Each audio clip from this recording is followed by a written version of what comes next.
Hey kids, this is Ivan. How you doing? Today I want to talk to you about one of my favorite character generation methods, and this is the 46 drop low. It's 4d6. So you're doing a Dungeons and Dragons type score. So you're trying to get a 3 to 18, and if you roll 3d6, you get this nice bell curve, which if you're using basic ability score modifiers, nets you out a 0.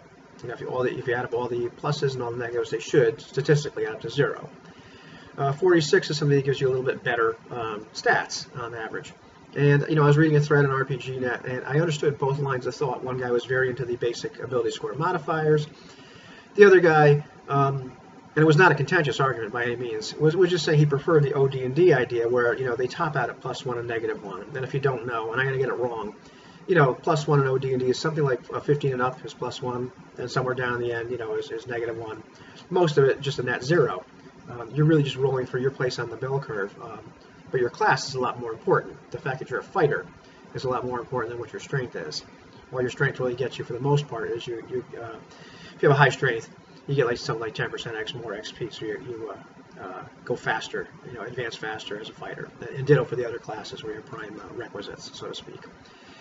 So I got that idea, and the example he gave was that you got a guy with an 18 strength and a fighter with a 6 strength. They're both fighters, but now this guy with the 18 strength is significantly better. And they're both fighters, and they both should be able to mop up normal people pretty easily, especially as they go up in levels.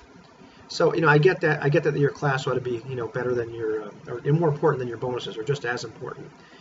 Bonuses should count for something, but, in my mind, they shouldn't count for as much as we've kind of gravitated towards. And it's not modern games. It's, older games, we really started to get into big stats because they're really, really important. And they're really not. So I kind of like a little more scrunched. What 46 actually does mathematically, and I'm not going to give you the exact figures because that's time consuming and boring, but you roll 46, and that's going to, if you don't know how the system works, you roll 4 6-sided dice, you drop the lowest one. It gives you scores a little bit higher on average, and really what you end up with is a net, something like +3 bonus. You're not going to get scores of 18 very often. It's still statistically really, really rare. And what the 46 method tends to do is kind of eliminate the deficits on the low end. So you're not going to get the -2s very often at all. Even -1 is kind of rare.